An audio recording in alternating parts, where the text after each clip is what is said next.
Hey guys, Redneck Mini 14 here, and today I want to talk about ranch rifles. A while back, I posted a video saying that the Ruger Mini 30 in a configuration much like this is the perfect ranch rifle. And I still stand by that, and for good reason. I mean, just look at it. It is a semi-automatic rifle with capable caliber, decent capacity, has really good sights. You can put a sling on it, has the option for a scope if you so desire to have a scope, and it's just not a very menacing looking rifle like, you know, an AK-47 or an AR-15. Those seem to draw a little more attention. People seem to think that you're, you know, just a terrible person if you carry one of those, but for some reason a rifle like this with a nice wood stock, it doesn't really draw too much attention, even though that it's just as capable, maybe even more capable than some of those other options, specifically in terms of capacity compared to, 223. A 7.62 by 39, which is what the Mini 30 shoots, is definitely a more powerful round. So anyway, I still stand by my claim that a Ruger Mini 30 in this configuration is the perfect ranch rifle. But I have come to realize in recent days that this may not be the best option for every situation. And that's because, a lot of modern ranches, the ranchers or the farmers, they're using ATVs, UTVs, pickup trucks, things like that. So they could just take, whatever rifle or shotgun they have and put it in a rifle rack on their utility vehicle or in the back of their pickup truck and just go. It doesn't really matter what type of rifle it is because you just put it in a rack and it fits there just fine. But in watching some, movies and TV shows and having a fiance that also has horses and donkeys and stuff, I've come to realize that, there are still ranchers out there that use horses. They ride horses to herd their cattle or herd their horses on their land. And so a rifle like this isn't really the best option.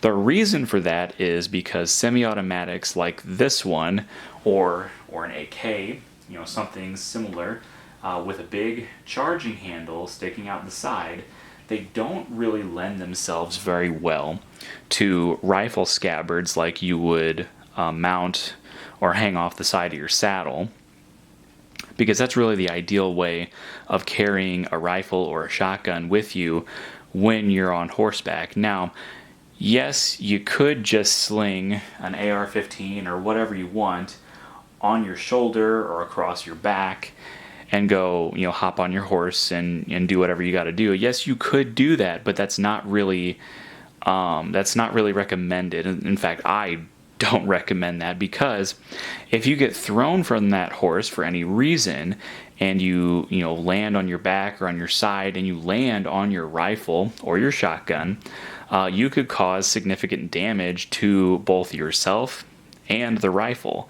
And that's really not ideal. You don't want to land on your rifle and break your back and become paralyzed or whatever, or bust the stock on your rifle. You really don't want to do that. So it's probably just best that you have a rifle scabbard that you put your rifle or your shotgun in. So with that being said, when you're riding horseback and you're carrying a rifle with you, there's really only two options that will work with a rifle scabbard. Well, there's more than two, but the only two I'm going to recommend are either a lever action rifle or a pump action rifle or shotgun. And yes, single shots, break actions, falling blocks, things like that, or double barrel shotguns. Yeah, all that stuff works. It will work with a rifle scabbard, but you're really limiting yourself on capacity with those two options. So, like I said, the two best options, in my opinion, are the lever action or the pump action. And pump action, there's only a few pump action rifles that I can think of that you can really come across on a regular basis. Like Remington was 7600, or I think that's what it's called. I guess there's a few others, and then there might even be some like pistol caliber carbine pump actions, but they're just not that common. So, but you could use just a regular pump action shotgun, like a Mossberg 500 or Remington 870 or something like that, if you want to go the pump action route. But I do have some options that I think make great lever action rifles for horseback riding. So let's take a look at those. Alright, so the two rifles that I have to show you are the Glenfield Model 30, which is also basically a Marlin 336. Excellent choice. And I also have the Henry Big Boy Steel model in 45 Colt.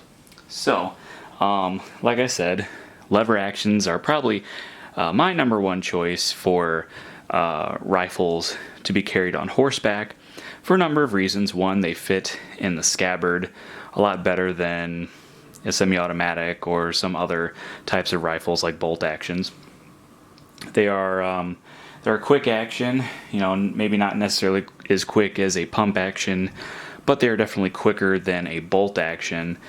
And the last reason is because, well, that's what the cowboys carried, and it's just definitely a classic style of rifle to carry with you. Now, the one that I typically think of when thinking about carrying a rifle on horseback, which is just something I would like to do someday, because, we have horses, and, one of these days I would like to have my own horse, and saddle and scabbard and everything, just to go on, just walk around the property, ride the horse around the property, or go on a trail ride or something.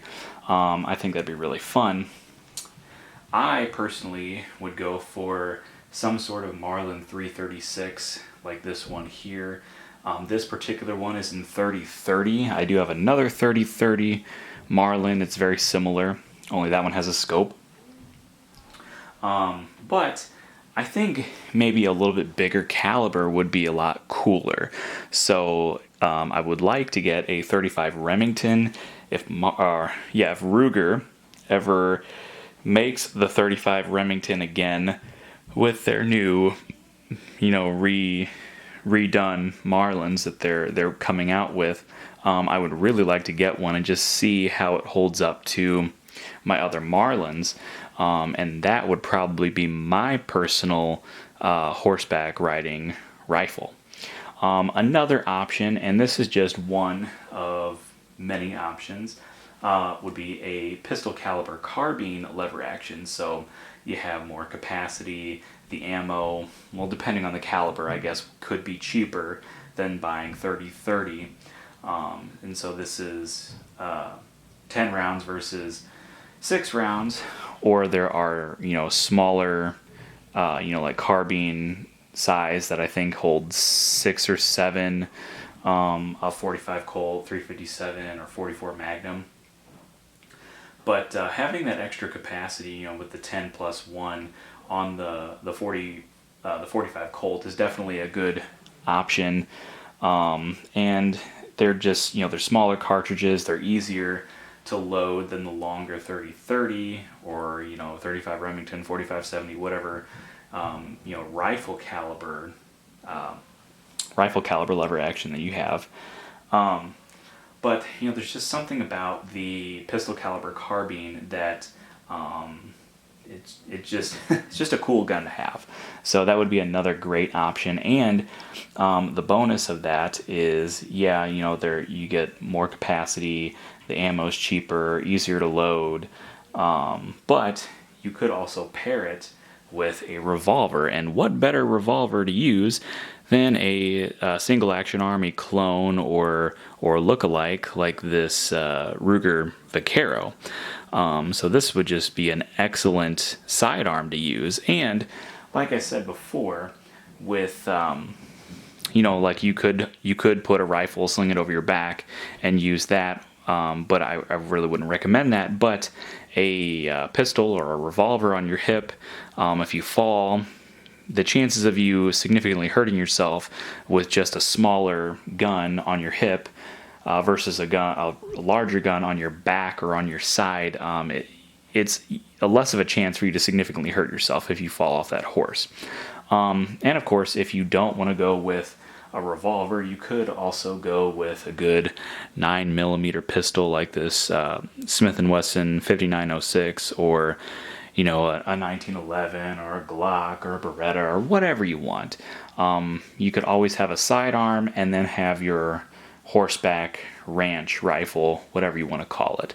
But these are definitely two really great options. Another great option is a Marlin 1894, which I do have one of those in .44 Magnum. It is an excellent rifle. It's very similar to both of these rifles. You know, some people say that it's a completely different rifle and it's not really fair to compare them, but I wouldn't say that, you know, compared to a .336, that an 1894 is a completely different rifle. It is definitely similar and it has its differences, but I wouldn't necessarily say it's completely different. But it is a very similar rifle. It's a very fun rifle to shoot, and it's a very capable rifle with that .44 Magnum. And of course they did make them in .357 and .45 Colt and some other calibers as well. So you definitely have some options there, and of course you have all the different options with Henry. You have the Winchester 92 and you know, the Rossi 92 or R 92, whatever they call them. And just, you know, all kinds of different clones, you know, Ubertis, Cimarrons, things like that. So there's definitely a lot of really good options. These two that I have here are definitely some of the cheaper options that you'll find, especially the Glenfield. Now, I don't know what the Glenfields are going for now, because if you look on Gunbroker, if you type in Marlin 336, it seems like everything is like over $1,000 these days. And, you know, it really wasn't that long ago where a Marlin 336 was only like $500, sometimes less. I mean, I got this Glenfield for, I don't know, 300 something, 400 something, not that much. And it's the same basic rifle as a 336, but nowadays, no matter what you get, it's like over $1,000. And you go into a Winchester or something like that, you're talking even more. So the Glenfield is definitely a cheaper option. The big boy steel model, just the basic steel model, is definitely one of Henry's cheaper options when it comes to lever action rifles. So anyway, that's just my opinion on what would make the best ranch rifle for horseback. But yeah, definitely some good options there. Hey, before I go, I just thought I'd remind everybody that I do have a second channel called Redneck Off the Range. Over there, I post most of my non-gun related content, so whether it's a video on my new tractor, my power tools, my projects that I'm working on, maybe wild game recipes, or just a random vlog, I post all of this kind of content over on my secondary channel. So if you're interested in that kind of stuff, go check it out, Redneck Off the Range. But that's all for this video, so subscribe to my channel, like me on Facebook. I'm Redneck Mini 14, and until next time, be safe.